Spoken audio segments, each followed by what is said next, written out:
오늘은 성경 속 기근의 역사 시리즈 마지막 10번째 시간인데요. 계시록의 때 검은 말의 인재앙과 전 세계적인 기근이라는 제목으로 말씀을 함께 나누겠습니다. 사도 요한은 요한계시록에서 이제 계시의 말씀을 쓰게 되는데요. 요한계시록은 도미티누스 황제의 통치 기간인 AD 96년 반모섬에서 쓰여졌습니다. 기록자는 사도 요한이죠. 하지만 1절을 읽어보면 이 글의 실제 주체를 알 수가 있는데요. 1절과 2절을 함께 읽겠습니다. 예수 그리스도의 계시라. 이는 하나님이 그에게 주사 반드시 속히 일어날 일들을 그 종들에게 보이시려고 그의 전사를 그 종 요한에게 보내어 알게 하신 것이라. 요한은 하나님의 말씀과 예수 그리스도의 증거 곧 자기가 본 것들을 다 증언하였느니라. 네, 예수 그리스도의 계시라. 이는 하나님이 그에게 주사 반드시 속히 일어날 일들을 그 종들에게 보이시려고 요한에게 보내어 알게 하신 거라고 이렇게 말씀하십니다. 결국 요한은 자신이 본 것과 그리고 들은 것을 전할 뿐이고요. 이 말은 계시록의 모든 이 말의 주체는 예수 그리스도라는 것을 알 수가 있습니다. 이 1절에 예수 그리스도의 계시라는 구절의 그 계시라는 단어는요. 영어로 revelation, 영어 성경으로 보면 The of Jesus Christ로 계시의 주체가 예수 그리스도임을 좀 더 분명하게 알 수 있습니다. 또 계시라는 단어는 헬라어 아포칼리플리시는 계시, 나테넴이라는 뜻을 가지고 있고요. 계시록이 쓰여졌을 때 사용되어진 아람어로는 겔요나로 드러내다, 비밀을 공개하다라는 뜻을 가지고 있습니다. 그러니까 계시록은 요한이 본 것과 들은 것을 기록하였지만 실제 이 책은 사도 요한이 아닌 예수 그리스도의 계시로 하나님이 반드시 속히 일어날 일들을 예수 그리스도의 종들에게 보내시려고 요한을 통해서 나타내신 것입니다. 요한은 계시록에 어떤 내용을 그럼 기록했을까요? 1장 19절의 말씀을 하고 있죠. 첫째는 내가 본 것, 둘째는 지금 있는 일, 그리고 장차 될 일. 이 세 가지를 요한계시록은 기록하고 있는데요. 여기서 요한이 본 것은 인자 같은 이의 오른손에 든 7별과 7금 촛대였습니다. 그리고 이 7별은 7교회의 사자이고 7촛대는 7교회라고 성경은 이렇게 말씀하고 있는데요.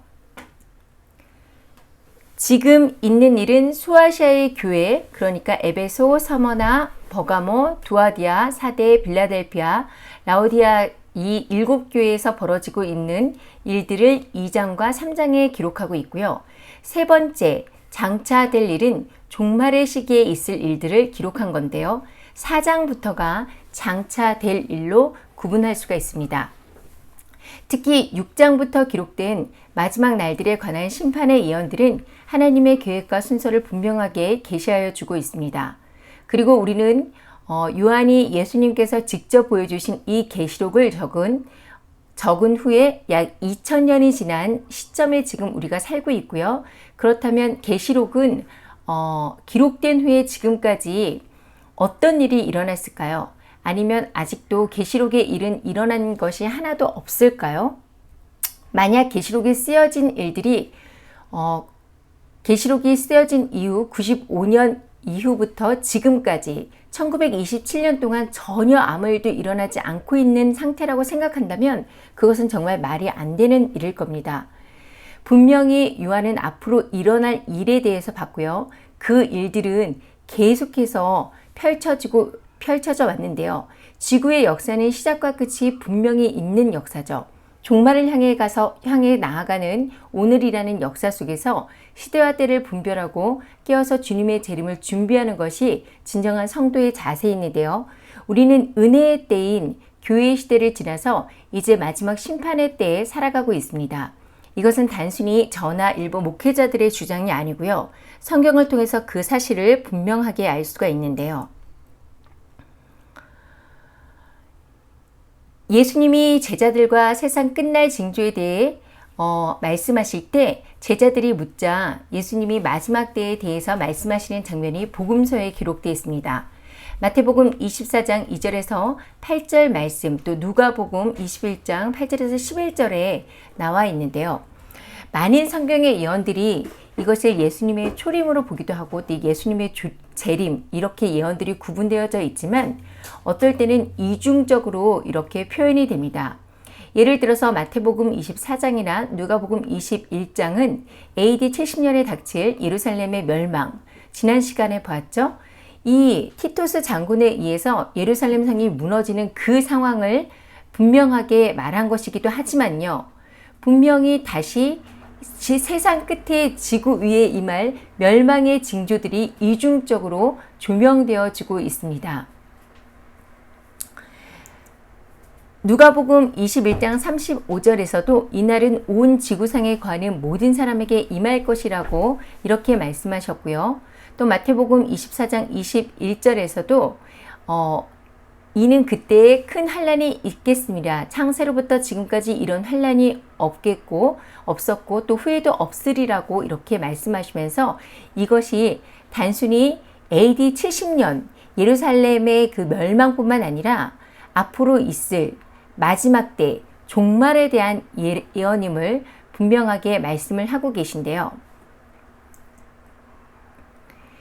예수님이 말씀하신 마태복음과 누가복음의 그 세상 끝날에 임할 징조는 오늘 우리가 함께 나누는 이 계시록 6장의 첫 번째부터 네 번째인과도 평행 본문을 이루고 있습니다. 그리고 이 말씀이 이 시대에 그대로 성취되어지고 있는데요. 또 주전 520년 전인 스가랴 선지자가 본 여덟 번째 그 환상의 네 병거 역시 계시록 6장과 연결되어 있죠. 성경은 이미 마지막 때를 살아갈 성도들을 위해 모든 것을 기록하고 있고 역사는 반복되어지고 있습니다. 이스라엘의 역사를 통해 말씀하신 하나님의 말씀들이 지금도 적용되고 있는 거죠. 또 성경의 타임라인을 볼 때 예수님의 초림 이후를 이방인의 구원의 시간으로 본다면 구원을 위한 시간으로 본다면 요한이 계시록에서 말한 7교회는 분명 당시에 있었던 교회의 모습을 말하지만 교회사와 대비해 본다면요. 에베소 교회와 그리고 서바나 교회를 초대교회로 또 버가모 교회와 두아리아 교회를 중세교회 그러니까 로마 카톨릭의 시대로 4대 교회는 종교개혁의 시기라고 이렇게 볼 수가 있습니다. 또 빌라델피아 교회와 라오디아 교회는 말세 교회라고 이렇게 볼 수가 있죠. 현재 우리가 보고 있는 많은 교회들이 뜨겁지도 차갑지도 않는 라오디아 교회의 모습을 하고 있는데요. 그러면 우리는 여전히 이 이방인의 때 은혜의 시간에 머물러 있는 것일까요? 성경은 마태복음 21장, 24장과 마가복음 13장 그리고 누가복음 21장에서 예수님은 무화과 나무의 비유를 배우라고 이렇게 말씀을 하셨는데요. 여기서 비유적으로 말씀하신 무화과 나무는 이미 오래전에 죽은 무화과 나무를 상징합니다. 우리는 마태복음 21장에서 열매가 없으므로 주님의 저주를 받아 뿌리채 말라버린 한 무화과 나무를 발견하게 됩니다. 이른 아침에 성으로 들어오실 때에 시장하신지라 길가에서 한 무화과 나무를 보시고 그리로 가서 잎사귀밖에 아무것도 얻지 못하시고 나무에게 이르시되 이제부터 영원토록 내가 열매를 맺지 못하리라 하시니 무화과 나무가 곧 마른 자지라라고 말씀하십니다. 이것은 열매 없는 이스라엘의 멸망을 상징하고 있는데요. 또 마태복음 21장 43절에서 그러므로 내가 너희에게 이르노니 하나님의 나라를 너희는 빼앗기고 그 나라의 열매 맺는 백성을 받으리라 라고 하신 말씀대로 열매를 맺지 못한 그들은 실질적으로 AD 70년에 로마 장군 디토에 의해서 멸망하고 이제 이방인의 때가 된 것입니다. 그런데 예수님은 이 무화과 나무가 다시 살아난다고 이렇게 말씀을 하셨습니다. 마태복음 24장 32절과 33절을 함께 읽겠습니다. 무화과 나무의 비유를 배우라.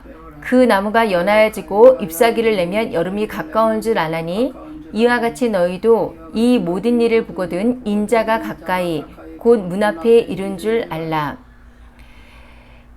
이 마태복음 24장 32절에서 가지가 연하여지고 잎사귀를 내면이라고 말씀하셨는데요. 그 일이 바로 1948년 5월 14일에 일어났습니다. 로마에 의해서 멸망한 지 1878년 만에 다시 이 예루살렘이, 그러니까 이스라엘이 건국된 것인데요. 122년이 모자라는 2000년 만에 성취된 거죠. 이스라엘의 독립의 때가 1948년 5월 14일이었습니다. 이스라엘을 독립시키자는 유엔 총회의 결의가 찬성 33표 대 반대 13표 그리고 기권 10표로 통과됐죠. 당시 아랍 국가들은요, 자신들이 이길 것이라고 철통같이 믿고 있었다고 하는데요. 왜냐하면 석유 자본을 무기로 이 법에 찬성하는 나라에는 석유를 팔지 않겠다고 협박을 했었기 때문입니다. 하지만 여러분이 다 아시다시피 석유가 없으면 나라가 망하잖아요. 그런데도 결과는 과반수가 훨씬 넘는 절대 찬성으로 이스라엘의 건국이 가결됐습니다. 이스라엘이 다시 독립한 것은 거의 2000년 만의 일이에요. 한국이 일본에 36년 동안 주권을 빼앗긴 동안 한국 사람들은 영영 독립할 수 없다고 믿었습니다. 일본은 민족 말살 정책을 세워서 우리나라 그 한국인들의 이름도 일본식으로 바뀌었고요. 한국말도 쓰지 못하게 하고 일본말을 사용하게 했죠. 한 민족이 주권을 잃고 또 국토를 잃고 민족이 온 세계로 흩어진 지 2000년이 지났다면 그 민족을 잃고 언어도 잃어서 역사에서는 완전히 사라졌어야 했을 텐데요. 한번 생각해 보세요. 우리 고대 역사에 고조선이 멸망한 지 2000년 정도입니다. 그 고조선이 다시 하루아침에 세워질 것이라고 믿는 사람이 있을까요? 아무도 없겠죠. 상상도 할 수 없는 일인 거죠. 2000년이 지난 후에 유대인들은 팔레스타인 땅이 내 것이라고 해서 그 땅을 차지한 것은 인간적으로 생각할 때는 분명히 불가능한 일이었습니다. 그런데 이런 불가능한 사건들이 현실 세계에서 일어난 것이고요. 이것은 역사의 주권자인 하나님께서 하시지 않고는 절대 일어날 수 없는 일이었습니다. 그 후에 1967년 예루살렘을 탈환했고요. 2018년엔 예루살렘이 이스라엘의 수도가 되었습니다. 이스라엘의 회복은 우리에게 예수님의 재림이 멀지 않았음을 나타내는 징조인데요. 이어진 마태복음 24장 33절, 34절에서 예수님은 이런 일이 일어나는 것을 보거든 인자가 가까이 곧 문 앞에 이른 줄 알라. 이 세대가 지나가기 전에 이 일이 다 일어나리라라고 이렇게 말씀하십니다. 이 말씀에서 우리는 주님이 말씀하신 이 세대가 과연 어떤 세대이며 어떤 시기를 의미하는 세대인가에 대해서 궁금증을 가질 수밖에 없는데요. 세대를 뜻하는 헬라어 게네아는 한 시대를 가리키고 또 한 시대 사람들을 의미하기도 합니다. 이 말씀을 만약 제자들이 살아가고 있는 그 세대에 해당하게 말씀하셨다면 아마 제자들이 생존한 그 시기까지였을 텐데요. 하지만 제자들의 세대가 지나갔지만 아직까지 세상의 종말은 오지 않았죠. 그러면 이 말씀은 다른 각도에서 해석되어야 하는데 무화과 나무의 비유에 나타난 징조, 이스라엘의 회복이나 아니면 세상 종말에 나타날 예수님의 예언이나 징조가 나타날 그 시기부터 계산한 한 세대로 볼 수도 있고요. 또 이 말씀은 재림의 징조가 나타난 시기로부터 예수님의 재림이 결코 길지 않을 것이라고 하는 그런 의미가 되기도 합니다. 또 어떤 학자들은요, 우리의 연수가 70이요 강건하면 80이라고 말한 시편 90편 1절의 말씀을 근거로 한 세대를 80으로 보기도 하고요. 또 한 세기인 100년을 잡기도 합니다. 그러나 그 날과 그때는 아무도 모른다고 예수님은 말씀하셨습니다. 결국 이스라엘의 회복을 보면서 우리가 깨달아야 하는 것이 바로 예수님의 재림이 멀지 않았고 우리가 지금 계시록의 마지막 때, 그러니까 예수님이 말씀하신 마지막 한 세대에 살고 있다라는 사실을 깨닫는 것이 중요하겠습니다. 그럼 계시록 6장부터 18장까지 마지막 때 내려질 재앙들과 심판에 대해서의 기록을 장별 순서대로 살펴보면요. 묘역으로 해석되는 흰말이 등장하는 첫 번째인, 또 전쟁을 상징하는 붉은 말이 두 번째, 그리고 기근을 상징하는 검은 말, 전염병을 상징하는 사망이라는 이름의 청황색 말이 네 번째 인에 등장을 하고, 다섯 번째 인이 떼어질 때는 순교자들의 청원, 그리고 여섯 번째 인은 큰 지진과 해와 달의 변화, 별들의 떨어짐, 하늘이 두루마리 같이 말려 쓸려가는 천체와 지각의 대변화를 기록하고 있습니다. 그리고 이어진 일곱 번째 인 재앙에 나팔 재앙이 들어가 있고요. 또 일곱 번째 나팔 재앙에 대접 재앙이 들어가 있습니다. 계시록을 해석할 때 이 인재앙에서 나팔재앙, 대접재앙의 순서대로 이루어진다라고 보는 견해도 일부 있습니다. 하지만 여섯째 인이 떼어질 때를 보면 이미 우리가 살고 있는 지구가 멸망하다시피 하는데요. 나팔재앙에서 다시 땅과 바다, 물들, 해, 달, 별의 3분의 1의 심판이 기록되어 있습니다. 또 네 번째 대접재앙 때 해가 사람을 태운다고 말씀하시고 있기 때문에 인재앙과 나팔재앙, 대접재앙이 반드시 시간 순서대로 하나 끝나면 인재앙이 끝나면 나팔재앙이 시작되고 나팔재앙이 끝나면 대접재앙이 시작된다는 이렇게 시간의 순서대로 진행되는 것은 아니다라는 것을 우리가 알 수가 있죠.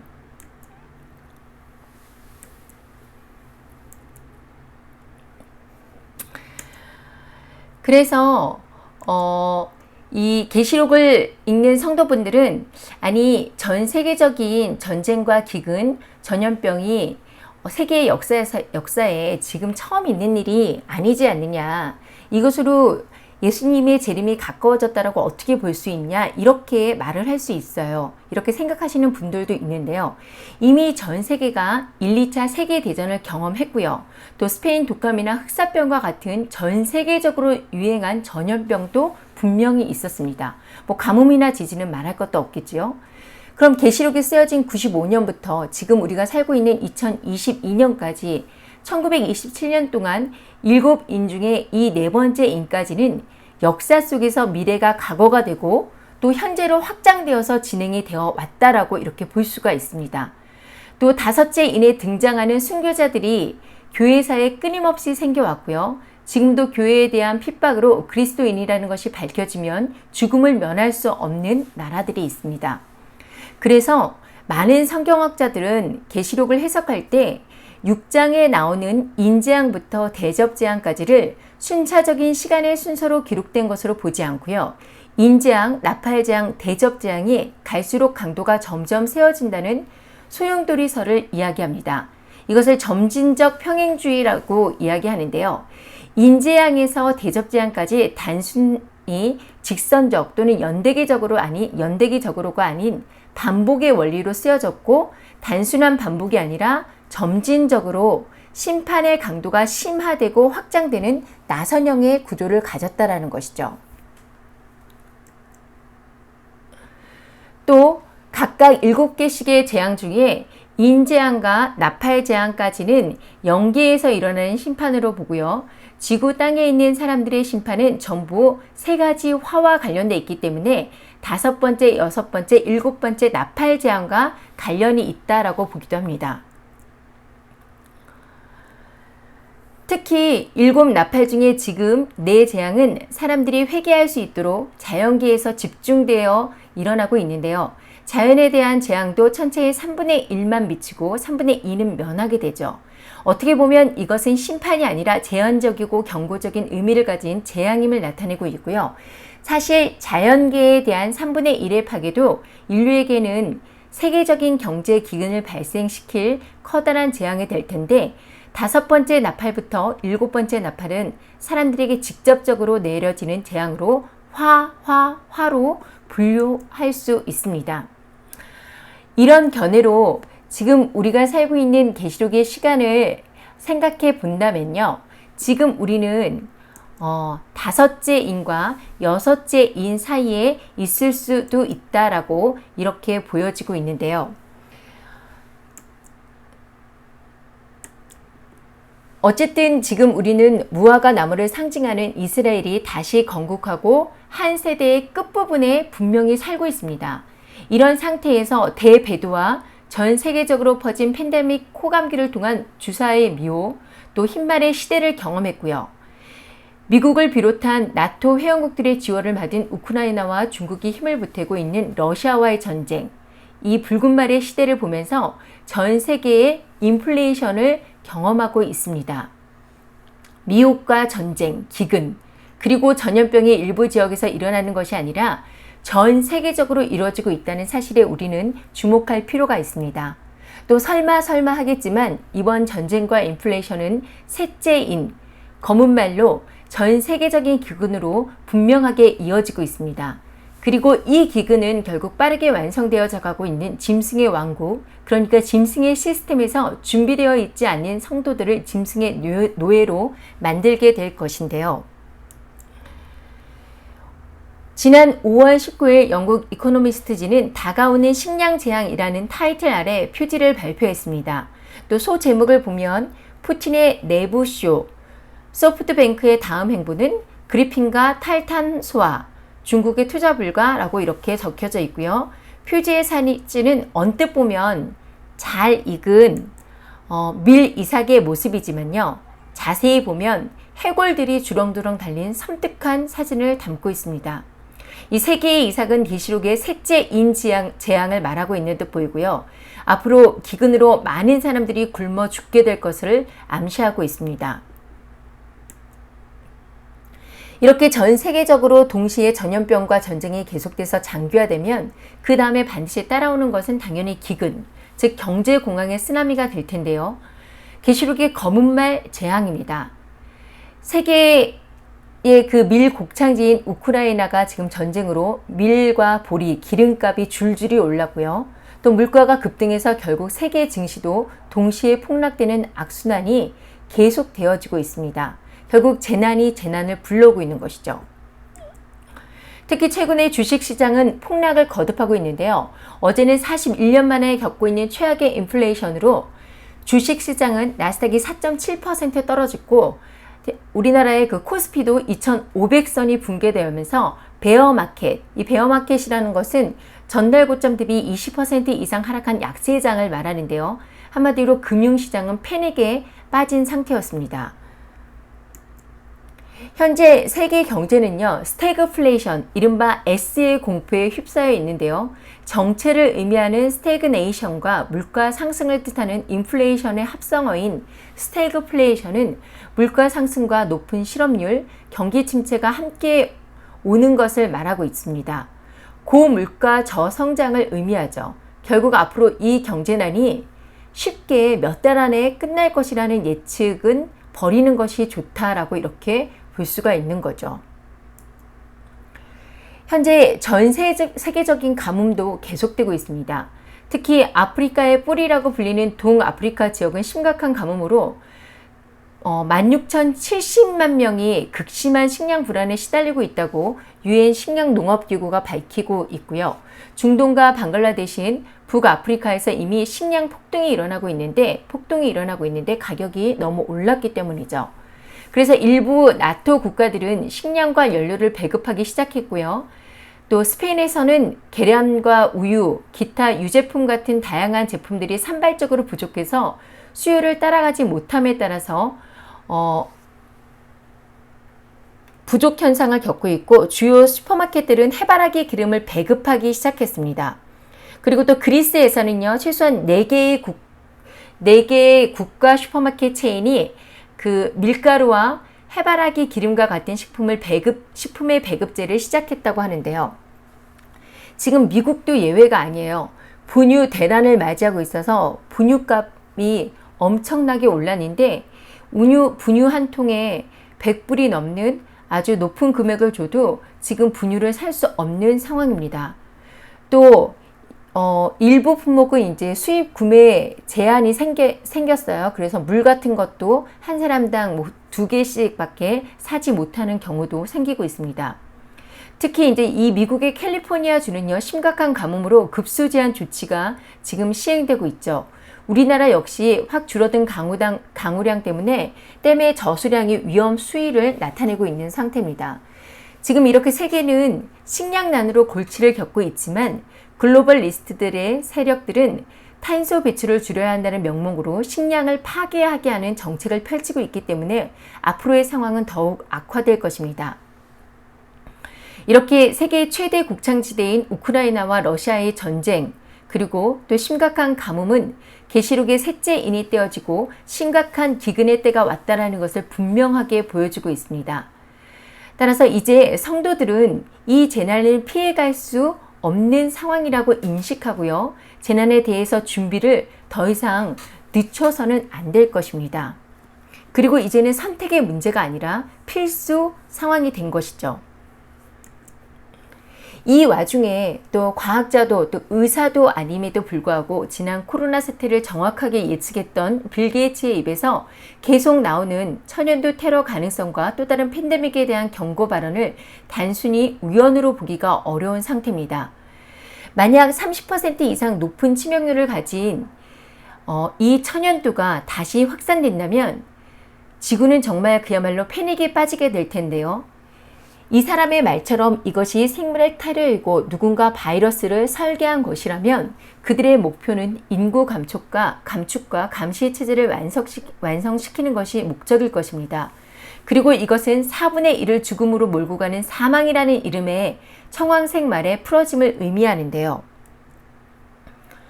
원숭이 독창 확진 환자 뉴스가 이슈화된 지난 22년 5월부터 1년 전인 2021년 3월 이미 NTI 핵위협 이셔니티브와 뮌헨 안보회의에서 전 세계 보건 안보 전문가들이 모여서 바로 이 원숭이 두창으로 인한 팬데믹 상황에 대한 가상 시나리오 시뮬레이션 훈련을 했습니다.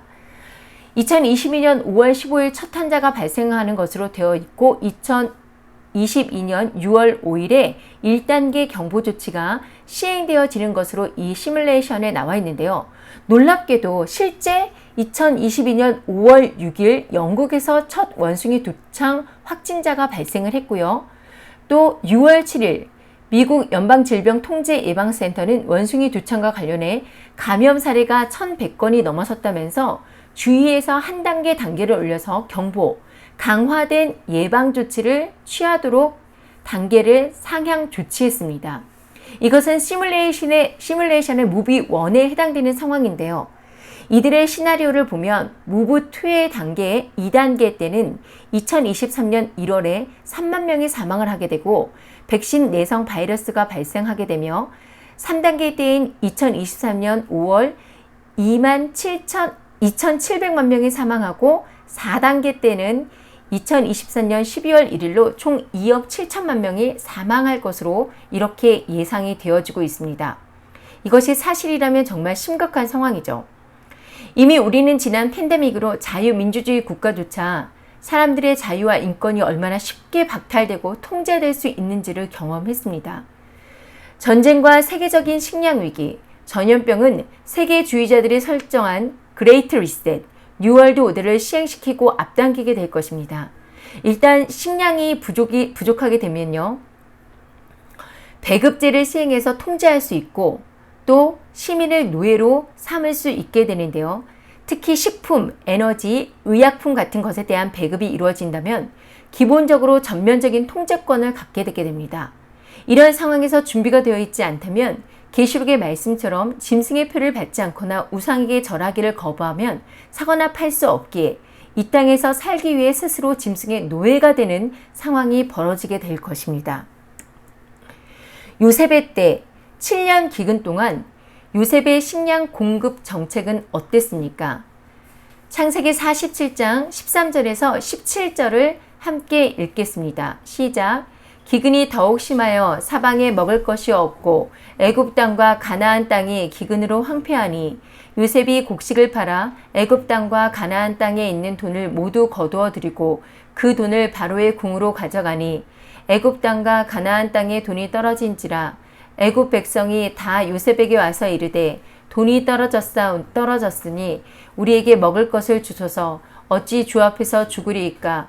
요셉이 이르되 너희의 가축을 내라. 돈이 떨어졌은즉 내가 너희의 가축과 바꿔주리라.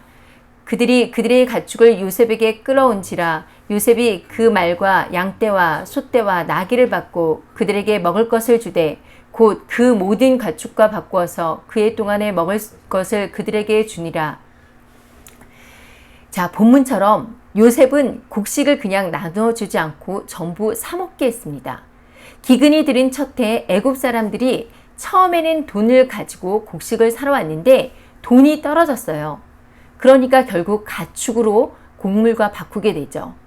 그리고 기근이 들은 두 번째 해에 그들은 말과 양떼와 소떼와 나귀를 끌고 와서 양식을 얻습니다. 그러다가 온 세상이 극심한 기근이 들은 3년째 사람들은 가축도 떨어지니까 이번에는 요셉을 찾아서 어떻게 했나요? 18절과 19절도 함께 읽겠습니다. 시작. 그 해가 다 가고 새 해가 되매 우리가 요셉에게 와서 그들에게 말하되 우리가 주께 숨기지 아니하나이다. 우리의 돈이 다하였고 우리의 가축대가 주께로 돌아갔사오니 주께 낼 것이 아무것도 남지 아니하고 우리의 몸과 토지뿐이라. 우리가 어찌 우리의 토지와 함께 주의 목전에서 죽으리이까. 우리의 몸과 우리 토지를 먹을 것을 주고 사소서. 우리가 토지와 함께 바로의 종이 되리니. 사람들은 먹고 살기 위해 스스로 자신의 몸과 가족의 몸 그리고 토지를 내어놓고 바로의 종이 되기를 원하고 있습니다. 그 결과 애굽 사람들의 돈, 가축, 땅이 모두 바로의 소유가 되었고요. 나중에는 그들의 몸까지도 팔게 되었죠. 모든 사람들이 바로의 노예가 되었고 애굽 전역의 토지도 바로의 소유가 되어버렸습니다. 요셉의 시대 7년 흉년은 우리가 살아가는 이 마지막 때에 계시록에 나와 있는 7년 대환란을 보여주는 그림자로 애굽의 왕 바로는 환란기 짐승의 정부로 볼 수가 있습니다. 요셉의 때의 이 7년 기근, 이 환란의 때에 애굽의 모든 사람들이 바로의 종으로 스스로 자원하여 팔린 것처럼 이와 같이 똑같은 현상이 마지막 때에도 벌어지게 됩니다. 7년 풍년에 그 풍년을 계속되는 것처럼 부어라 마셔라 배 터지게 먹고 마시며 살아온 요셉 시대의 사람들이나 또 적그리스도의 짐승의 때에 무슨 이것은 상징이야. 짐승의 표가 나오려면 아직 멀었어. 이렇게 안일하게 생각하며 예수님만 믿으면 다 천국 간다고 한 번 받은 구원은 영원한 구원이라고 말하는 이 시대나 별반 다를 게 없습니다. 전 세계적인 기근의 뉴스들을 보면서도 못 사는 나라 일이지 설마 오늘 우리가 사는 이 나라의 일은 아니다라고 생각하는 사람들, 결국 앞으로 더욱더 심해질 기근의 상황에서 돈이 떨어지면 애굽인들처럼 자신의 전 재산을 팔 것이고 또 결국은 자신의 몸과 토지를 팔아 스스로 바로의 종, 짐승의 종이 될 것입니다. 에스겔서 14장 12절에서 20절을 또 함께 읽겠는데요. 먼저 12절에서 20절을 모두 함께 읽겠습니다. 시작. 여호와의 말씀이 또 내게 임하여 이르시되 인자야 가령 어떤 나라가 불법을 행하여 내게 범죄함으로 내가 손을 그 위에 펴서 그 의지하는 양식을 끊어 기근을 내려 사람과 짐승을 그 나라에서 끊는다 하자. 비록 노아, 다니엘, 욥 이 세 사람이 거기 있을지라도 그들은 자기의 공의로 자기의 생명만 건지리라. 나 주 여호와의 말이니라. 가령 내가 사나운 짐승으로 그 땅에 다니게 하여 그 땅을 황폐하게 하여 사람이 그 짐승 때문에 능히 다니지 못하게 한다 하자.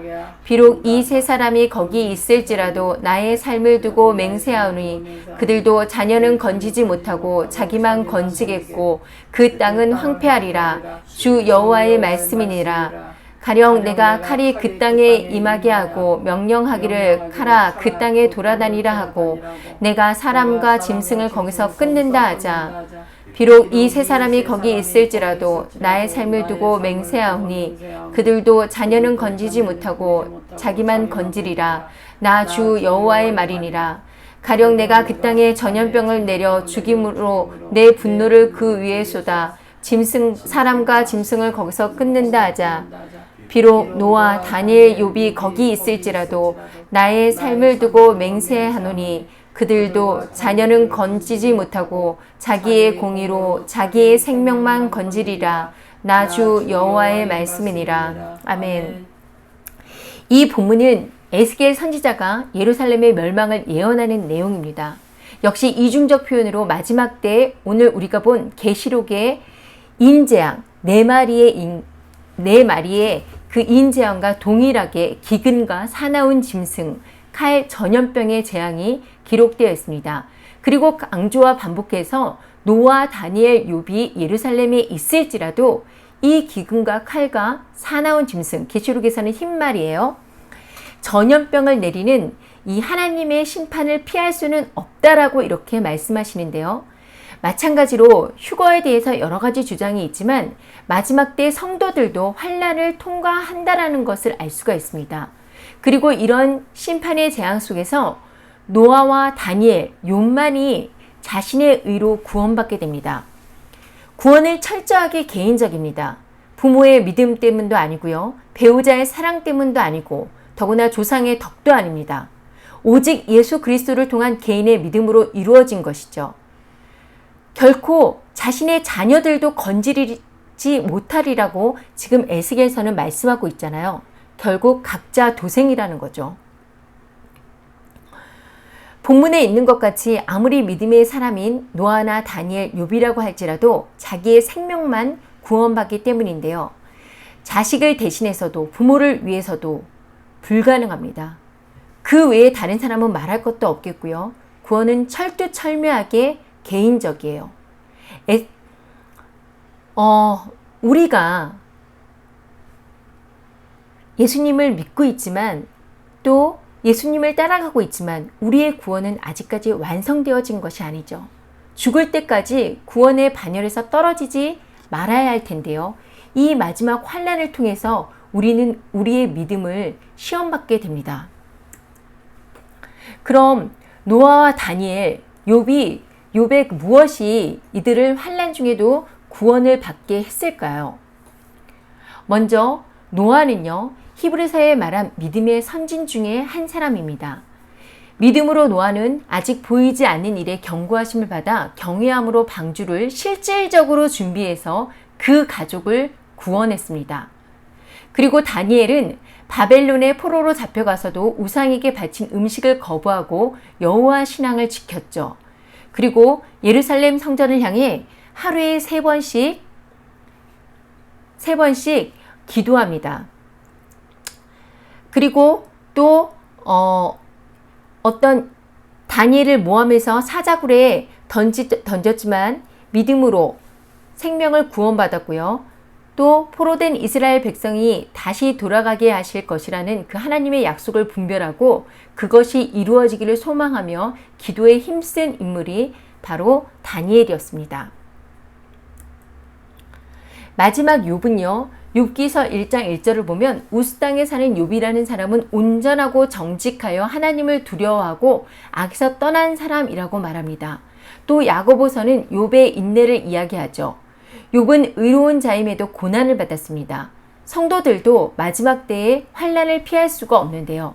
야고보 선지자는 마지막 때에 주님이 다시 오실 때까지 세상의 비난과 고난, 재난으로부터 성도가 농부가 귀한 열매를 바라며 잊은 비와 늦은 비를 기다리듯이 마음을 굳건하게 하여 인내해야 할 것이라고 말씀하고 있습니다. 이미 지난해부터 많은 설교 시간에 기근에 대해서 경고를 했고요. 오늘 성경 속의 기근 시리즈 10번째 시간입니다.